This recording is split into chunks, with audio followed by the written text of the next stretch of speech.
무슨 영사관으로 연락이 왔더라고요. 김민우 씨 누구 사망했다고. 지난 2020년 1월 17일 39살 한창인 나이 아들 김민우 씨가 호텔에서 숨진 채 발견됐다는 겁니다. 필리핀 현지 거만이가 진단한 사인은 급성 알코올 중독으로 인한 급성 심장마비. 술을 먹고 알코올을 먹고 이제 급수한다. 근데 이게 평소에 지병이 있는 사람도 아니고 건강해요. 병치레를 거의 한 사람도 아니고. 전전긍긍하며 시간만 흘러가던 그때 같이 온 일행이 있다라고 이야기를 하더라고. 가족을 대신해 민우 씨의 장례를 돕겠다는 이가 나타난 겁니다. 알고 보니 그는 민우 씨의 중고등학교 동창인 20년 지기로 보라카이 여행을 함께 갔던 친구 박성현 씨였습니다. 민우 씨가 숨진 것을 발견해 신고한 최초 목격자 역시 친구 박 씨였습니다. 시체는 이게 필리핀가 빨리 뭐 하루 이틀 다 그때부터 부패가 시작되니까 시체는 빨리 뭐 해라 이렇게 하니까 시신을 이렇게 가져올래도 비용적으로 솔직히 너무 힘들더라고요. 그냥 그저 고마운 마음으로 박 씨에게 민우 씨의 장례를 위임했다는 가족. 그렇게 사망한 지 닷새 만에 한 줌의 재가 돼 가족의 품으로 돌아온 민우 씨. 그런데 박 씨의 태도가 조금 이상했다고 합니다. 어머니 죄송합니다 뭐 이런 말도 없고 너무 그냥 가만히 무덤덤한 거예요. 유품만 전달하고 돌아가려는 박 씨를 붙잡았다는 가족들. 가지 말고 일단 올라가가지고 한번 보자 했더만 앞장서더만 물 비밀번호를 탁탁탁 치고 쏙 들어가는 거예요. 능숙하게 민우 씨 집의 현관 비밀번호를 누르고 앞장서 집 안으로 향한 박 씨는 민우 씨의 유품 하나를 건넨 뒤 자리를 떠났다고 합니다. 그날 이후 가족들이 3년 넘게 소중히 간직한 그것은 민우 씨가 보라카이 마지막 여행 당시 사용했다는 낡은 배낭이었습니다. 그런데 배낭에 들어있던 옷의 상태가 이상했다고 합니다. 그 젖은 옷이 많이 들어있어서 가방에 민우 성격은 어석할겠는데 우리 하얀 거 랩 봉지 그거를 몇 개나 민우가 가방 안에 넣어갔더라고. 봉지 같은 걸 한 개도 안 썼더라고.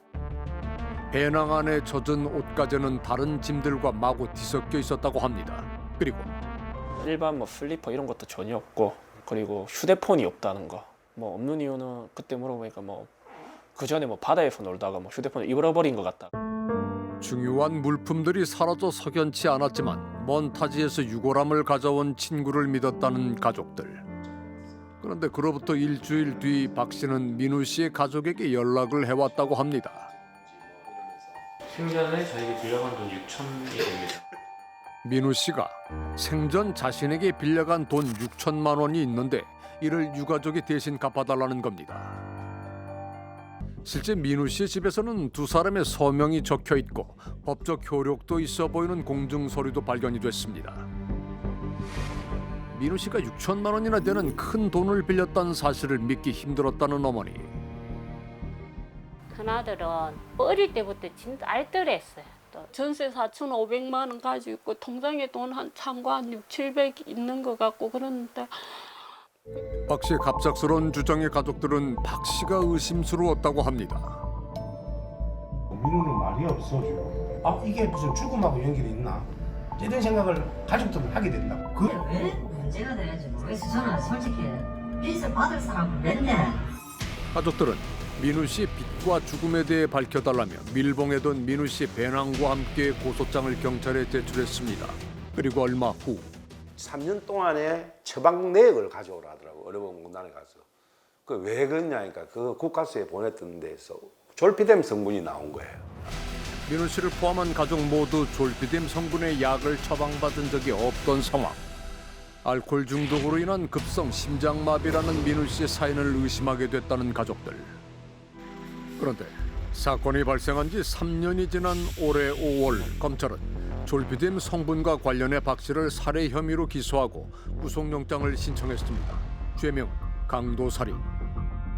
20년 지기 두 친구에게는 대체 무슨 일이 있었던 걸까? 민우 씨는 타투이스트로 일했던 박 씨와 함께 여행을 떠나고 박 씨 아이의 생일 선물을 직접 챙길 만큼 우정이 각별했다고 합니다. 그러던 2019년 10년 넘게 일했던 신발 제조 공장을 그만두게 됐던 민우 씨. 민우가 한참 그것 때문에 좀 이렇게 많이 그러하더라고요. 그때도 보라카이라서 이번에 집에 가자 하기 보라카이. 보라카이에서의 추억이 남달랐던 민우 씨가 박 씨에게 보라카이에 함께 가자고 제안했다고 합니다. 하지만 여행의 설렘도 잠시, 도착 후부터 심한 두통을 호소했다는 민우 씨. 머리가 너무 아프다고. 걔가 터질 것 같다. 잠을 설친 친구를 위해 박 씨는 날이 밝자마자 호텔 측에 상비약을 문의했다고 합니다. 약을 먹은 후 상태가 호전됐다는 민우 씨. 그날 오후에는 수영하고 바닷가나 수영하고 잘 놀았어. 해가 지자 저녁 식사 겸 술자리가 이어졌다고 합니다. 여행에서 들뜬 기분 탓인지 3차까지 이어졌다는 술자리. 새벽 2시경 영업이 끝난 술집을 나선 두 사람은 호텔방에 도착해서 편의점에서 사온 술을 더 마셨다고 합니다. 그리고 다음 날 아침 나는 아침까지도 자고 있는 줄 알았어요. 숨을 쉬고 있는 줄 알았어요. 근데처럼 누워 있었어요. 그래서 좀 다리는 내려져 피곤하다 하고 누웠을 때 그 자세에서 크게 된 적이 없었던 거거든요. 그거는 확실한 내가 보라카이에서 11년 동안 여행사를 운영해왔다는 관계자. 언제까지 술을 드셨어요? 라는 말에 이른 아침까지 먹었습니다. 언제쯤 됐죠? 그때 한 7시 정도 좀 되지 않았을까요? 라고 말씀을 하셔서 그런데 민우 씨의 유가족에게 새벽 2시를 넘긴 시각 피곤해 잠들었다고 설명한 것과 달리 여행사 관계자에게는 오전 7시까지 밤새 술을 마셨다고 말했다는 박 씨. 사망 현장에 도착한 관계자들은 어떻게 기억하고 있을까? 제가 보자마자 그랬어요. 죽은 좀 됐다고. 이렇게 부패가 진행이 돼서 이렇게 몸이 부풀어 오르잖아요. 그러니까 일반 배보다는 이렇게 가스차다 보면 이렇게 좀 뺑뺑하게 되거든요. 그리고 이미 좀 약간 색도 파랗게 변하고 그 사람 말한 거랑은 틀린 거더라고요.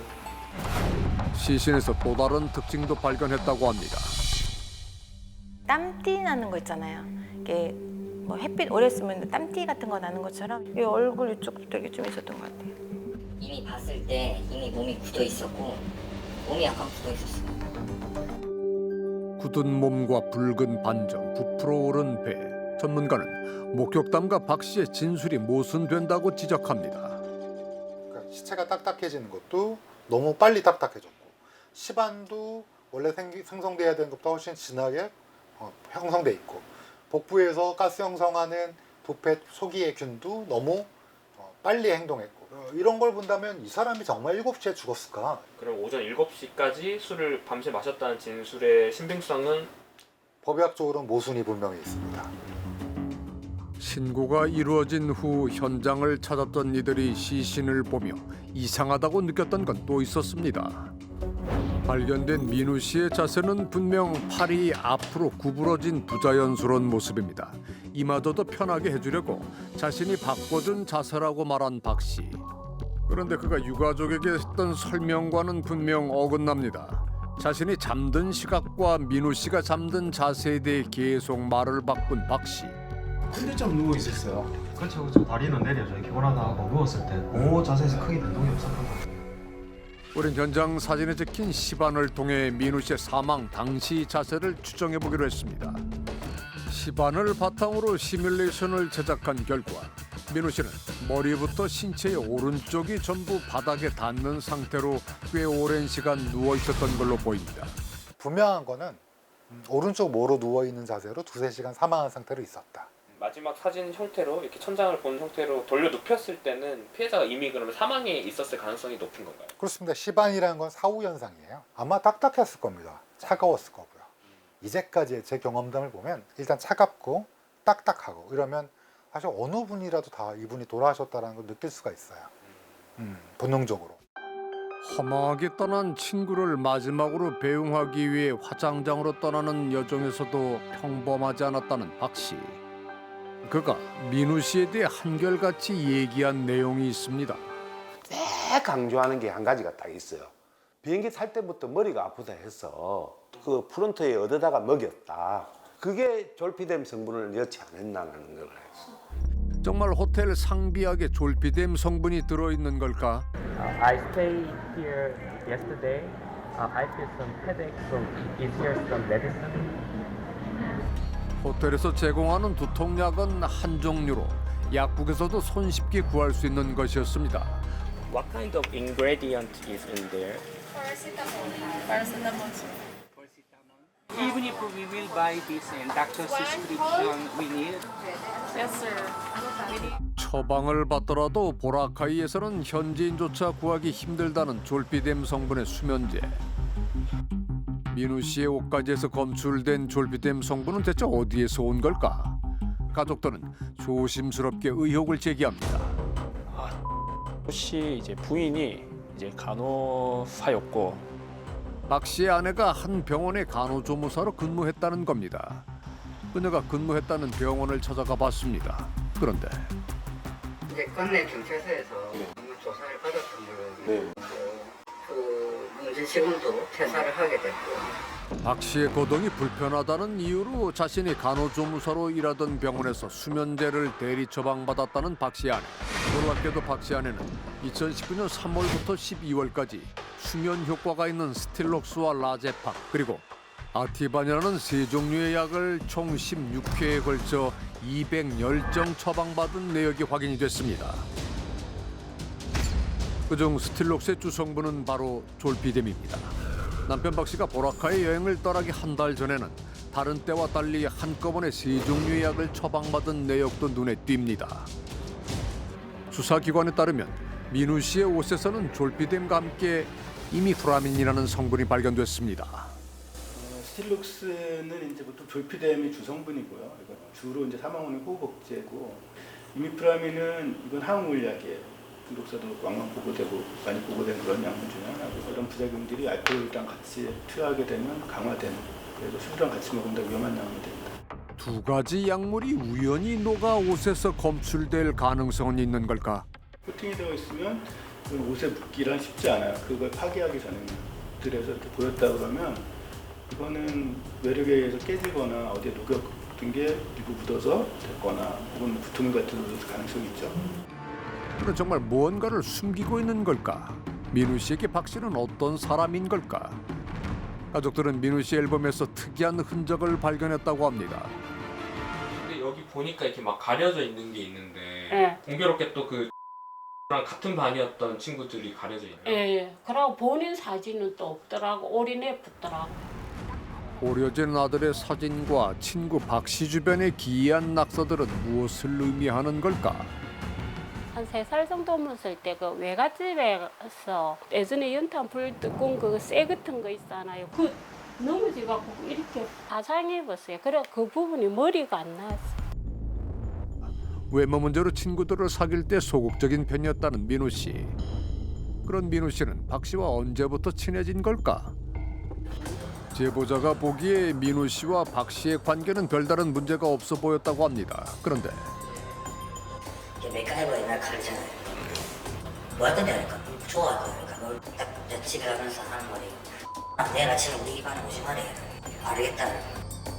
이튿날 큰 소동이 벌어졌다고 합니다. 제가 선물로 그 칼로 이렇게 얼굴에 꼬아버리냐. 놀랍게도 같은 반 친구를 칼로 다치게 했다는 박 씨. 박 씨는 성인이 돼 문신 가게를 개업했다고 합니다. 그리고 얘가 왼팔인가 하여튼 어느 순간 문신을 한 걸 내가 봤어. 하나는 그리다 한 게 하나 있었어요. 그래서 야 이거는 왜 그리다 말았냐 하니까 친구가 타투를 배우는데 친구가 지금 미루고 있다는 식으로 얘기하는 기억이 나거든요. 또 완성 못했던 게 뭐 호랑이인가 그랬다고 말았는가. 이거 완전 말로타였네. 하면서 그 친구 유선동이다 하니까 이마도 시고 말더라고요. 이 친구가. 민우 씨가 보라카이로 떠나기 3개월 전 그를 만났다는 지인은 전혀 다른 얘기를 털어놓습니다. 그때 저한테 얘기하기는 친구가 돈을 빌려달라 해서 빌려줬다. 뭐 안 그래도 실수한 돈도 없는데 그거 빌려주가 되겠느냐 이런 식으로 얘기를 하면서 그 타투하는 친구냐 그렇다 하더라고요. 하여튼 큰 돈이었다는 것만 제가 알고 빨리 받는 게 좋을 거다 이런 얘기를 했던 기억이 나요. 결국 경찰 조사 과정에서 박 씨는 이자를 주겠다며 민우 씨를 속였고 수차례에 걸쳐 6천만 원의 돈을 빌린 사실이 확인됐습니다.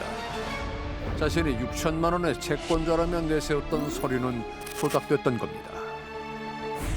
그런데 민우 씨가 사망할 때까지 6개월 동안 민우 씨 계좌에서 매달 약 65만 원에 달하는 보험금 이체 내역이 확인됐습니다. 가족들에게 민우 씨의 보험 가입 내역을 전해 듣고 깜짝 놀랐다는 보험 설계사. 사망 보험금이 너무 많이 들었더라고요. 일반 진단비보다는. 결혼했냐고 물었어. 결혼 안 했대요. 그래서 그럼 처음에 총각이 뭐 한다고 사망 보험 그렇게 들었지. 근데 그게 다 한 사람한테 지정이 되는 거예요. 39살. 미혼이던 민우 씨 상해 사망 보험금은 무려 7억 원에 달했는데 수익자가 친구 박 씨였던 겁니다. 그런데 보험에 가입하고 석 달이 지난 2019년 10월 공교롭게도 민우 씨 집에 큰 화재가 발생했다고 합니다. 민우 씨가 거주하던 원룸이 전소되고 자칫 이웃집까지 불이 번질 뻔한 큰 화재였다고 합니다. 오전 7시에 발생했다는 그날의 화재를 목격한 이웃은 없을까? 그래도 화재는 봤죠. 그 누가 먼저 신고했는지 그 소방차가 한 8대인가 왔더라고요. 자다 보니까 아무나 뒤집어 쓰고 나온 것 같아. 그러니까 억수로 당황한 상황. 술에 취한 것도 아닌데 뭔가에 취한 것처럼 몽롱한 모습이 이상했다고 합니다. 민호가 그때 안 뛰치 나왔으면 질식사로 사망할 수도 있었다고 하더라고. 보험 이제 그 시기랑 불이 났던 시기 보시면 이거 뭔가 이것도 수상하다. 화재로 인해 사망을 하면은 이게 상해 사망이니까 상해가 금액이 한 7억이잖아요. 화재 전날 밤 민우 씨가 만난 사람 역시 박 씨였다고 합니다. 상해 사망금 7억 원짜리 보험에 가입한 후 넉 달 뒤 발생한 화재는 정말 박 씨와 관련이 없는 걸까? 가능성은 매우 높다고 봐야죠. 이 전체적인 범행을 보면 단순하지 않습니다. 복합적인 그 설계가 들어가 있어요. 우선 관계를 맺고요. 그 관계를 맺는 과정에서도 지속화되어 가죠. 화재 문제도 있었고요. 각서라든지 이 범행을 위한 사전 셋업이 여러 개가 이렇게 보입니다. 정황들이. 유가족은 다시 한번 박 씨에게 민우 씨 사망보험 수익자가 왜 본인으로 되어 있는지 물었다고 합니다. 박 씨가 들려준 뜻밖의 대답. 민우하고 저하고 관계를 알면 어느 정도 이해할 수 있는 부분이 있어요. 민우가 살아있을 때 항상 부모가 항상 얘기했던 게 나는 나중에 나갈 때 우리 딸내미 놔주고 갈 거다. 지 혼자 살면서 남는 거 보험밖에 없다. 그래가지고 지가 다 해가지고 해준 거였고 내가 미성년자이기 때문에 뭔가 또 애매하게 된다. 그래서 내 이름으로 그냥 임신 해놓자. 마지막으로 만나봐야 할 사람이 한 명 남아 있습니다.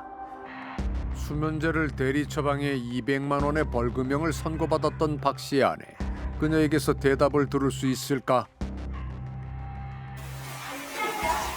저 SBS에서 나왔는데요. 잠깐만 좀 말씀 좀 여쭈려고요.